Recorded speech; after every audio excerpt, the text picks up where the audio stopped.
Muy buenos días para todos, incluyendo en esos buenos días a los que nos ven por video, que van a ver el video o que nos están viendo en este momento. Ojalá que un día tengamos el gusto de tenerlos entre nosotros y que cuando digan hay alguien por primera vez, pues que sea uno de ustedes. Muy bien, tomen asiento.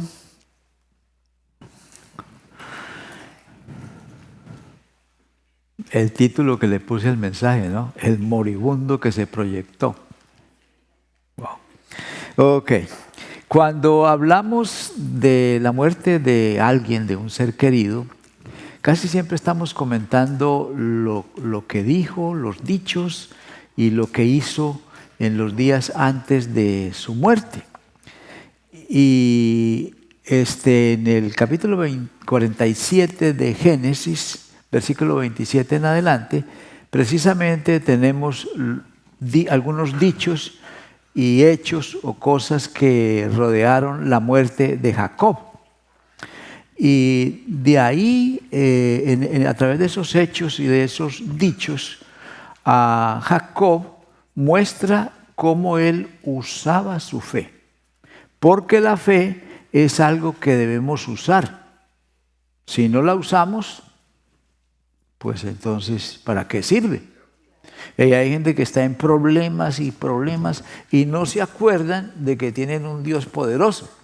Y ahí en esos problemas y en esas crisis es cuando tenemos que usar nuestra fe. Si no usamos nuestra fe, pues llega a ser como una de esas cosas que tenemos en casa que están refundidas debajo de otras cosas que no nos acordamos que tenemos.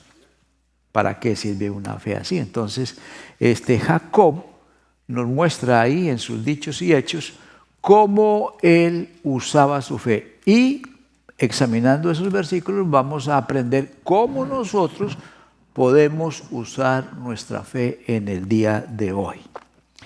Entonces, en el capítulo 47, verso 27, podemos aprender que podemos usar nuestra fe para darle sentido y significado a nuestra vida.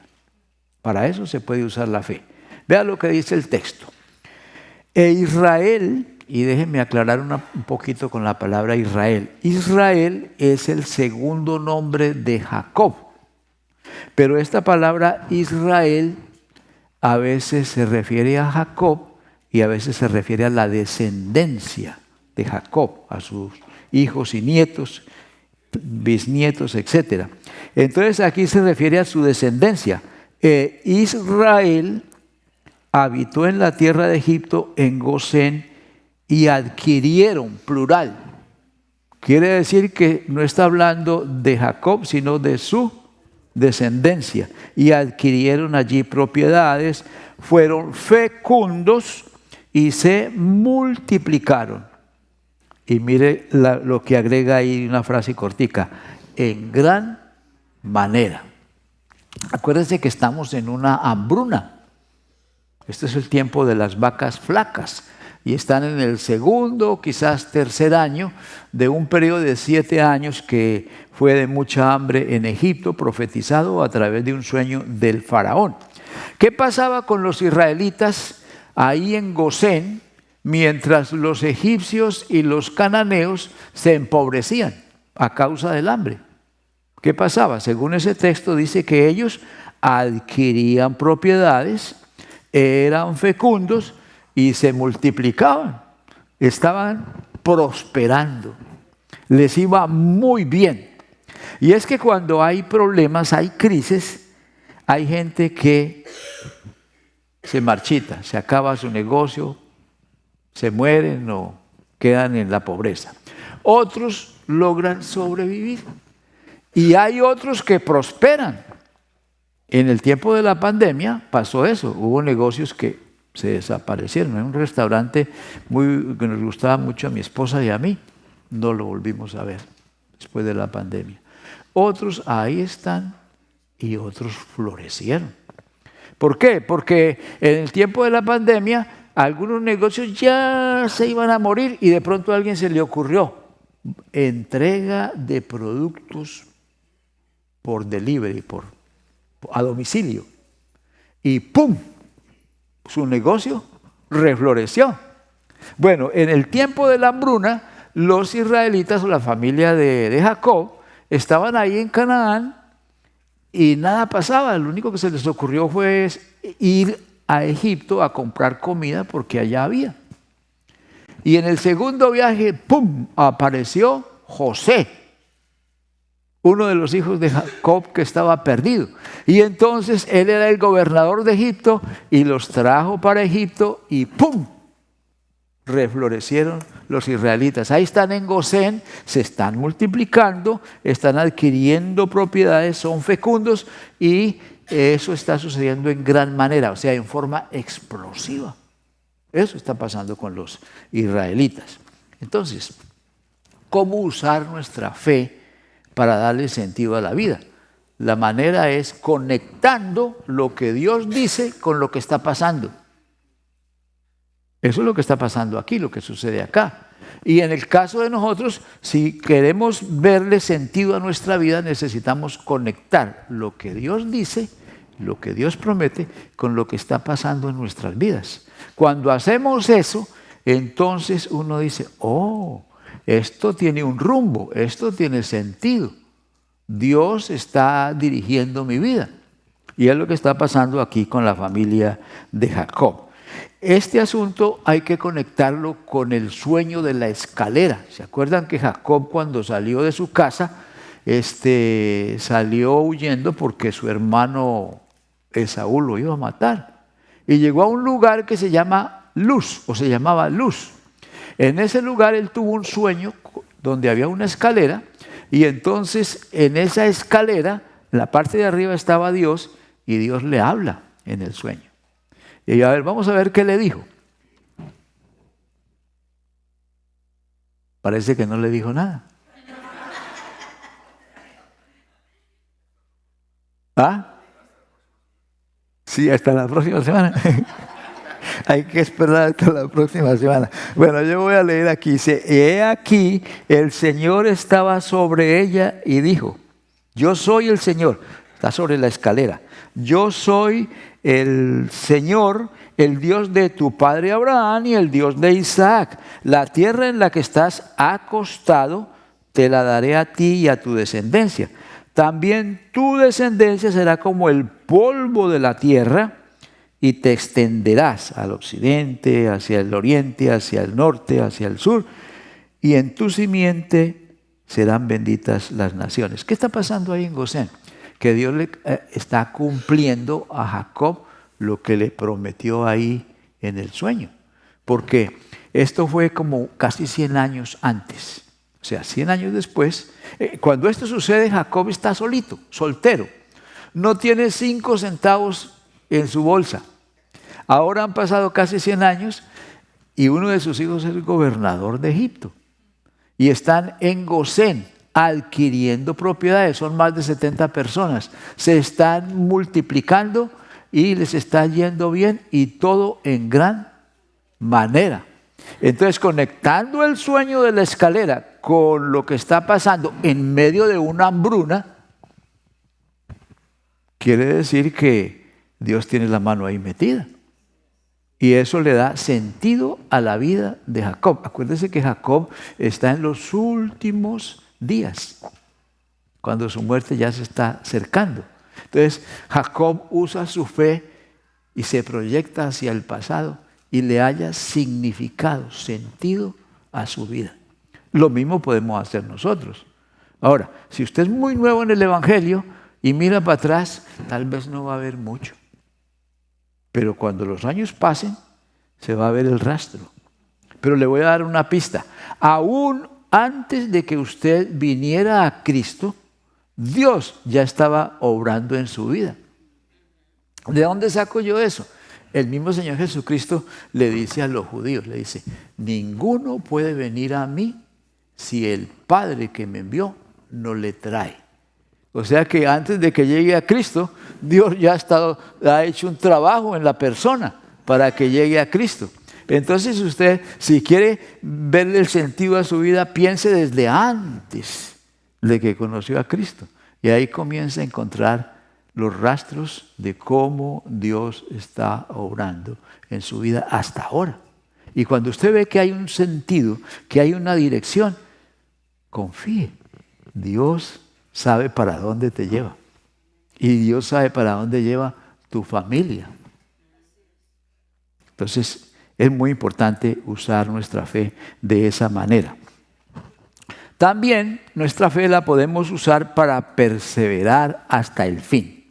Vamos a ver si esto se aparece ahí ya. Muy bien. La fe nos puede ayudar para perseverar, para la perseverancia. Entonces el versículo 28 y 29 dicen lo siguiente. Voy a leer por aquí, por mi lado izquierdo.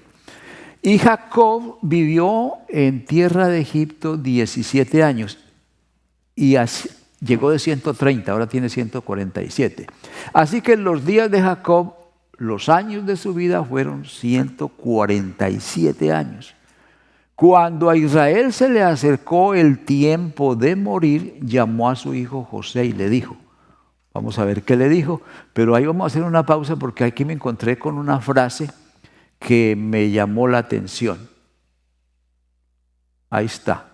Cuando a Israel se le acercó el tiempo de morir, a Israel.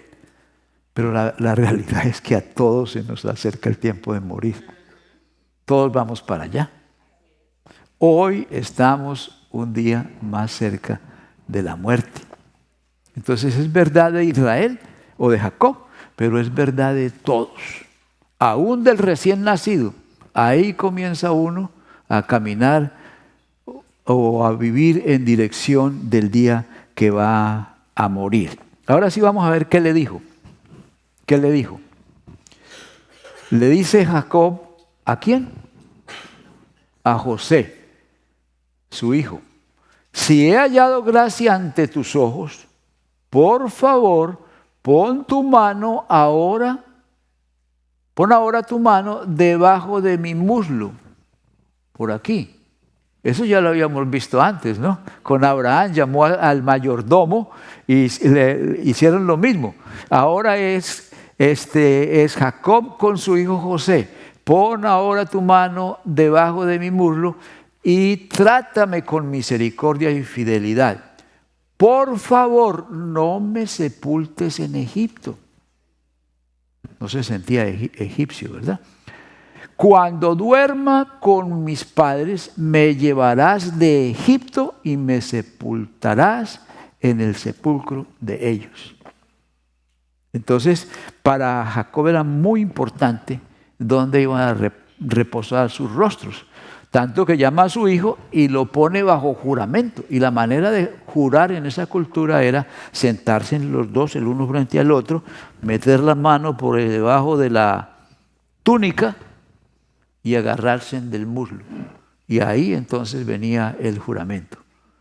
Y ahí tenemos a Jacob comprometiendo a su hijo José en algo muy serio. Cuando yo muera, no me sepultes aquí, por favor. Llévame y sepúltame en el sepulcro de mis padres. ¿Dónde exactamente quería Jacob ser sepultado? O más bien, ¿por qué no quería quedarse en Egipto? Porque no se sentía Egipto. Él se sentía harina de otro costal. Porque todos nosotros pertenecemos a un país o a una nación. ¿Usted sabe cuál es el nombre de su país? ¿Sabe algo de la historia de su país? ¿Sabe los límites de su país, oriente, occidente, norte y sur? ¿Sabe la cultura de su país? Pero Jacob no tenía país. Él tenía una promesa de que su descendencia iban a ser una gran nación, iban a tener su tierra, que se llama la tierra prometida. En otras palabras, en términos modernos, es como si no tuviera pasaporte. ¿Ya? Así estaba Jacob. Pero creía en una promesa. Y entonces quería ser sepultado en la tierra prometida, la que Dios le había prometido a Abraham, a Isaac, y le prometió a él en aquel sueño que tuvo con la escalera. Entonces, por eso él quería ser sepultado en la tumba de sus padres. ¿Dónde exactamente estaba esa tumba? En la cueva de Macpela. Y la cueva de Macpela estaba en una propiedad que Abraham compró cuando murió Sara. Una propiedad con muchos árboles y con una cueva. Ahí sepultó Abraham a Sara. Y después Isaac e Ismael sepultaron a Abraham en el mismo lugar. Y después Esaú y Jacob sepultaron a Isaac allí. Ahora Jacob está diciendo a José, por favor, sepúltame con mis padres, con mis antepasados. Quiero estar en el mismo lugar donde ellos están. Una manera de honrar y de perseverar en la promesa que Dios les había hecho a los tres, Abraham, Isaac y Jacob. Está honrando esa promesa. Quería honrar la promesa de la tierra prometida, aún en el momento de su muerte. Bueno, en esos días él está pensando en eso y quiere que su hijo, sus hijos y sus nietos sepan que él va a reposar allá, porque esa es la tierra prometida y esa va a ser la tierra de ellos. Ahora vamos a ver qué le respondió José. Y José respondió, haré según tu palabra. Y Jacob dijo, júramelo. Acuérdense que están ahí agarrados del muslo, ¿no? Y entonces le dijo, júramelo. Y se lo juró. Entonces Israel se inclinó en adoración en la cabecera de la cama. O sea, como que descansó, como que dice, alabó al Señor, gracias porque ya resolví este problema. Ya no voy a terminar en Egipto, mis restos van para la cueva de Macpela. Entonces ya tiene paz en su corazón, por eso dice que se inclinó en adoración. ¿Qué aprendemos nosotros de esto? Aprendemos que es bueno hablar de la muerte, que es bueno anticipar las cosas antes de morir, porque en la cultura hispana no estamos acostumbrados a hablar de eso. Ayer en la conferencia con el abogado nos dijo que ese era un problema con la cultura hispana, que no lo dejamos para última hora o evitamos esa conversación. Yo he conocido gente que cuando uno habla de la muerte, de cuando tú te mueras tal cosa, dice, no hablemos de eso, dice.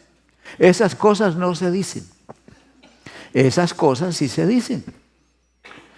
Me contó un vendedor de seguros, de servicios funerarios, que una vez habló con una persona tratando de vender los servicios funerarios y se enojó el cliente. Bueno, no era cliente de verdad, pero se enojó, le molestó que le hablaran de morir.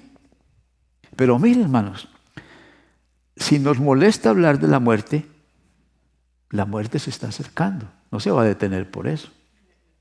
Si nos da miedo hablar de la muerte se sigue acercando. Si no queremos hablar de la muerte y ignorar eso, la muerte se sigue acercando. Y va a llegar. Y entonces van a haber problemas con los hijos o con el gobierno. Aquí en Estados Unidos hay unas leyes que agarran una parte, una mordida grande, y entonces lo que tú acumulaste ya no es para tus hijos, sino que gran parte se queda en manos del tío Sam. De manera que nos conviene, no solamente por el dinero, sino por cosas que uno necesita de pronto arreglar o de pronto aclarar o reconciliarse, lo que sea, ¿no? Esos días hay que anticiparlos y hay que hablar de eso. Todos, aún los jóvenes, porque es que uno no sabe cuándo se va a morir. Entonces hay que expresar qué es lo que de veras queremos.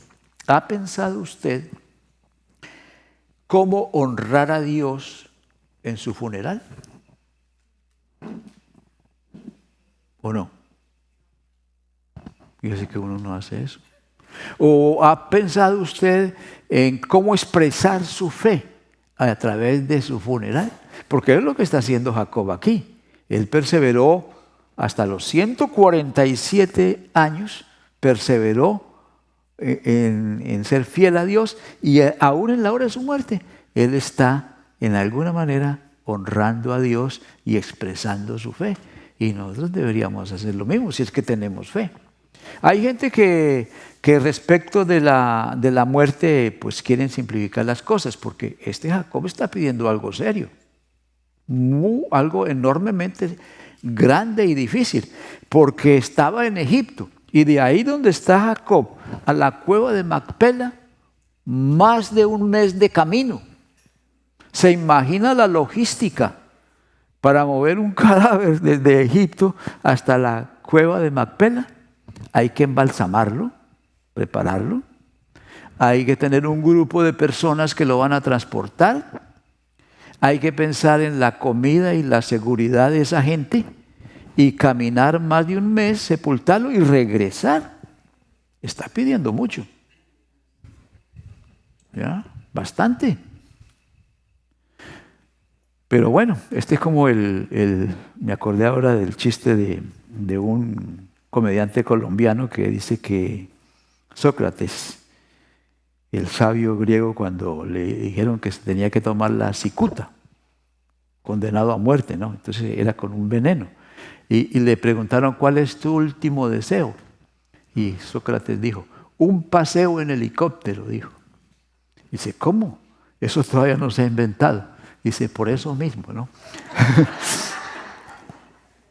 Bueno, volvamos a lo serio. Jacob está pidiendo algo inmensamente difícil. A veces algunos dicen, bueno, yo cuando me muera, no importa que me incineren o que me sepulten, lo que les salga más barato. Pero Jacob está pidiendo algo inmensamente difícil. Gracias a Dios que su hijo José tenía facilidades para hacer eso. Bien, vamos a la tercera manera de usar nuestra fe. Podemos usar nuestra fe para proyectarse o para proyectarnos hacia el futuro. La fe le puede ayudar a usted para la proyección hacia el futuro. Versículo 1 del capítulo 48. Génesis tiene, creo que 50 capítulos. Ya estamos en el 48. Versículo 1. Y sucedió que después de estas cosas le dijeron a José, o sea, no ha pasado mucho tiempo. He aquí tu padre está enfermo. Y él tomó consigo a sus dos hijos, Manasés y Efraín. Póngale cuidado al orden en que aparece. Primero, ¿quién aparece? Manasés, porque es el mayor, el primogénito, y Efraín el segundo. Verso 2.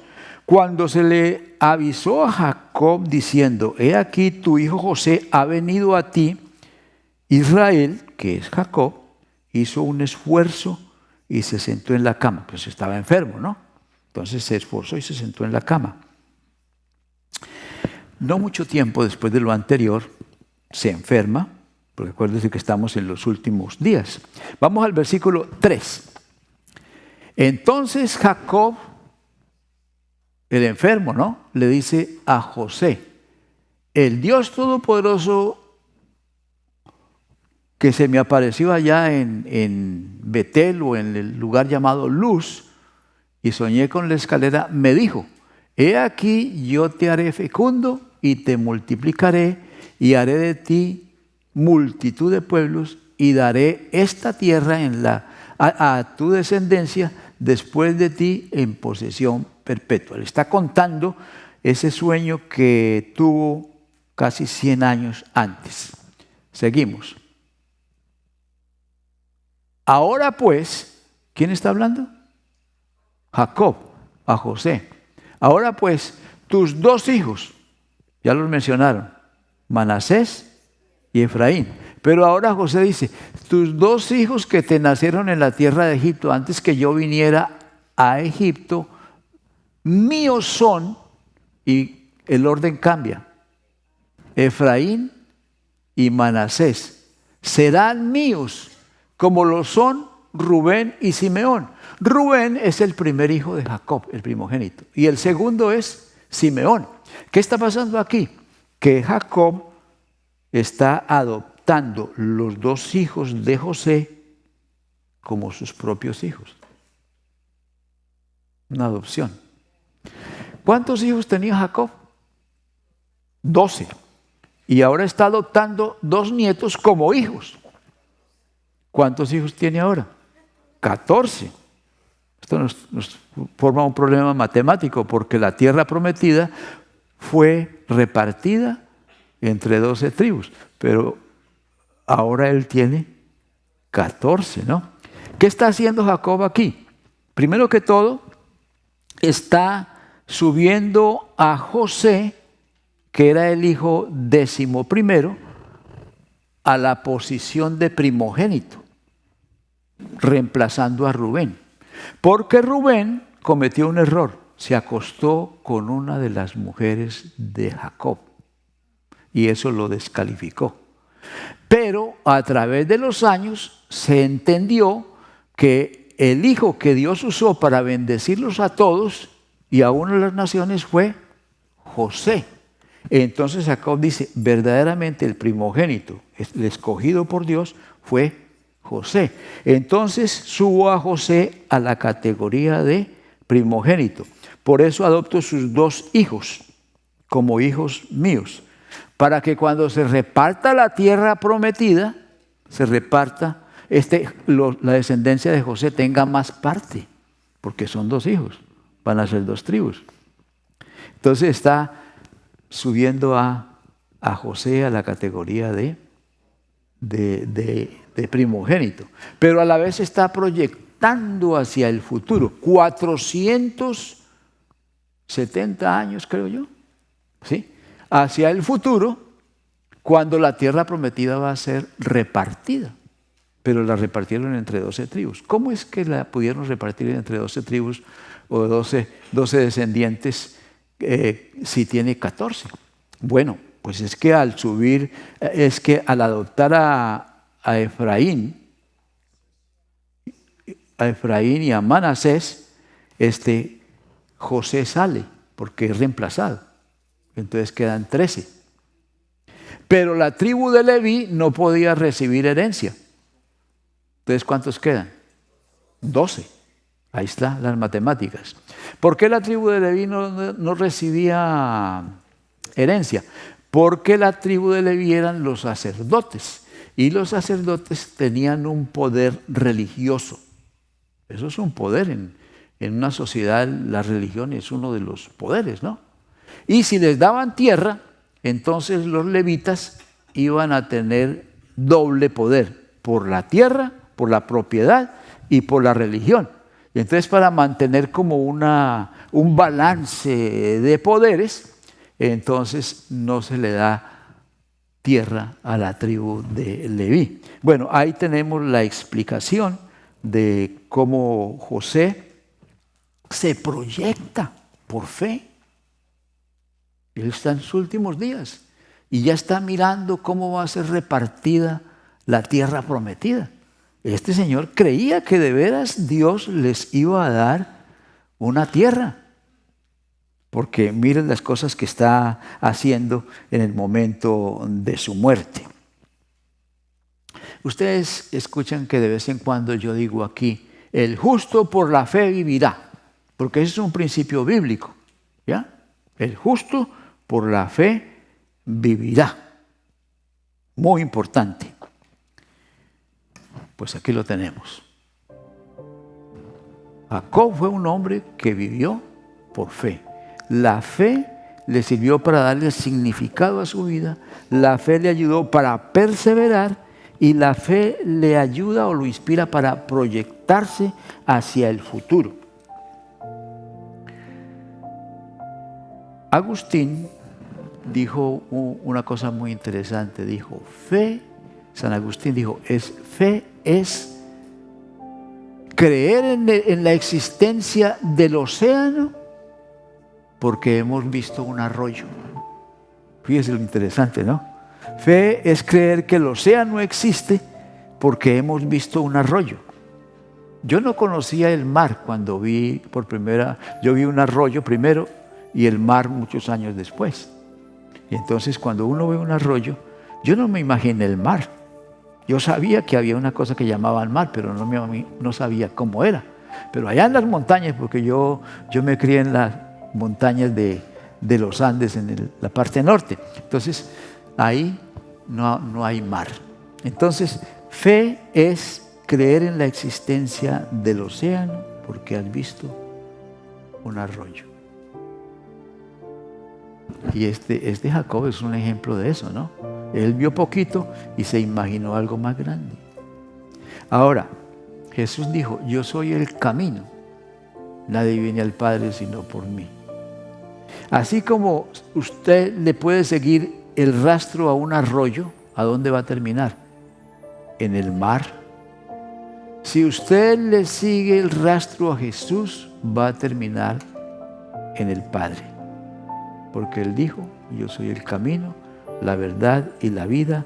Nadie viene al Padre sino por mí. Qué maravilla esto. Qué bueno sería que a la hora de que se le acerque la muerte, pero eso no sabemos cuándo va a pasar, pero que cuando sabemos que vamos a morir, tengamos fe para ver que nuestra vida ha tenido sentido, que tengamos fe y que nos demos cuenta que hay que perseverar hasta el último suspiro y que tengamos una fe que nos proyecte hacia el futuro.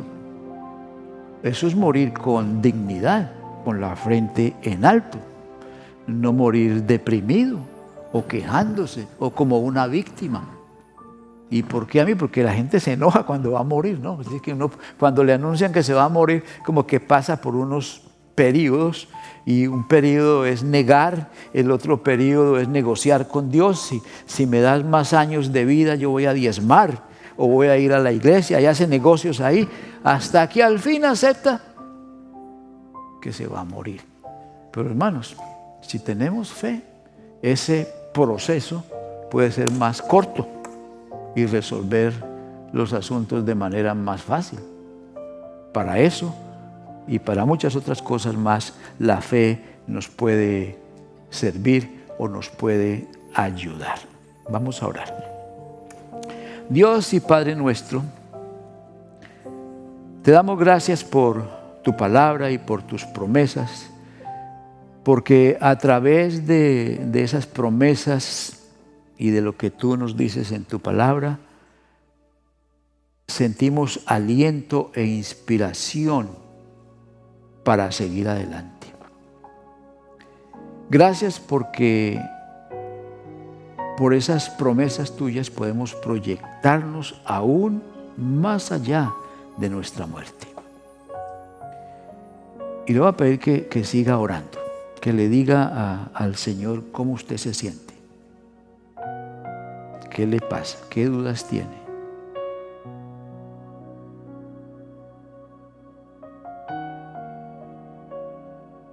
Hable con el Señor acerca de su muerte.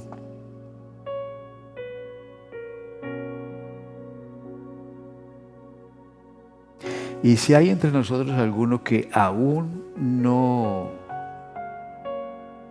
ha puesto toda su fe en Cristo Jesús,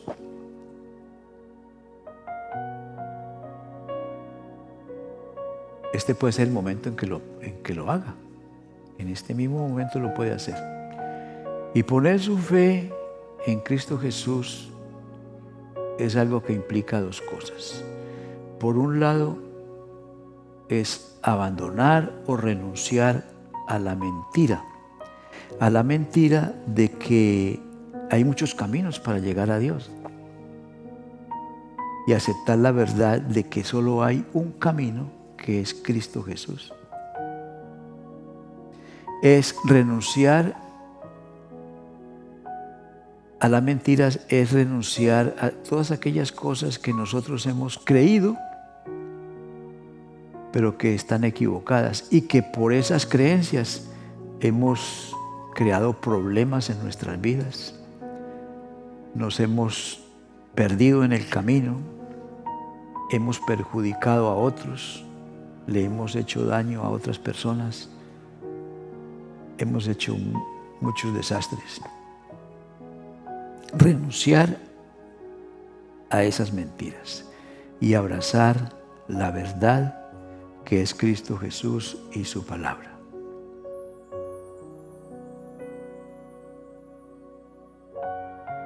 Y usted puede hablar con el Señor y decirle: Señor, renuncio a la mentira de que hay muchos caminos para llegar al Padre y acepto la verdad de que solo hay un camino, que es Cristo Jesús. En este momento te entrego mi vida para que le des un rumbo nuevo, una nueva dirección. Y confío en que de aquí en adelante serás mi compañero y mi ayudante. Amén.